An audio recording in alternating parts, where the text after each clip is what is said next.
سوار کر لو، یہ بھی صدقہ ہے۔ اور پھر فرمایا کہ کسی کا بوجھ اٹھا لو، یہ بھی صدقہ ہے۔ اب یہ دیکھیں کتنی چھوٹی چھوٹی چیزیں ہیں، لیکن جناب نبی کریم صلی اللہ علیہ وسلم نے اس کی اہمیت بیان فرمائی کہ بھئی اللہ تعالیٰ نے جس کو سواری عطا فرمائی ہے، یہ اللہ رب العزت کا احسان ہے کہ اس نے آپ کو سواری دی ہے۔ تو اب ایک تو یہ نقطہ نظر ہو سکتا ہے کہ بھئی یہ میں نے اپنے کمائی سے یہ حاصل کی ہے، میں نے محنت کی ہے، یہ میرے دست و بازو کا کمال ہے۔ نہیں، حضور دوسری طرف متوجہ فرما رہے ہیں کہ دیکھو یہ اللہ کی نعمت ہے، تو اس کا شکر یہ ہے کہ تم جس کے پاس سواری نہیں ہے، یہ تمہاری سواری اس کے بھی کام آئے۔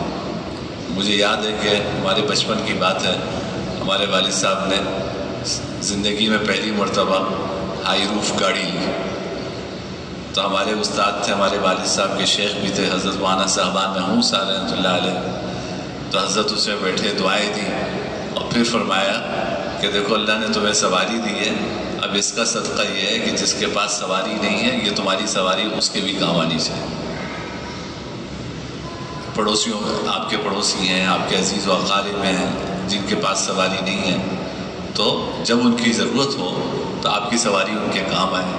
اللہ نے آپ کو قوت دی ہے، آپ دیکھتے ہیں کہ ایک ضعیف آدمی ہے، بوجھ اٹھا کے جا رہا ہے، آپ اس کا بوجھ خود اٹھا لیں تو یہ بھی صدقہ ہے۔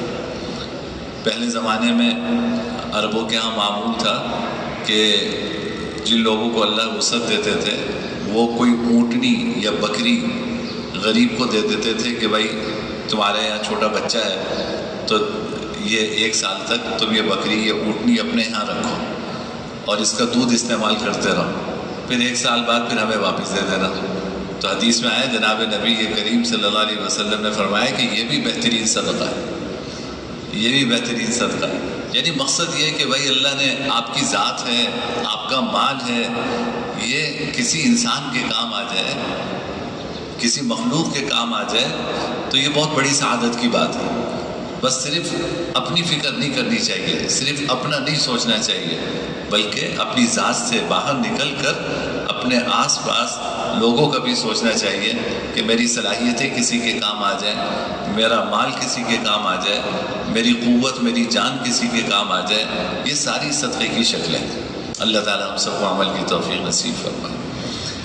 الحمدللہ رب العالمین والعاقبۃ للمتقین والصلاۃ والسلام علی سید الانبیاء والمرسلین۔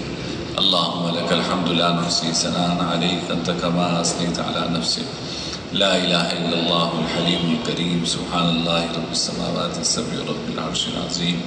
اللہم انک عفو کریم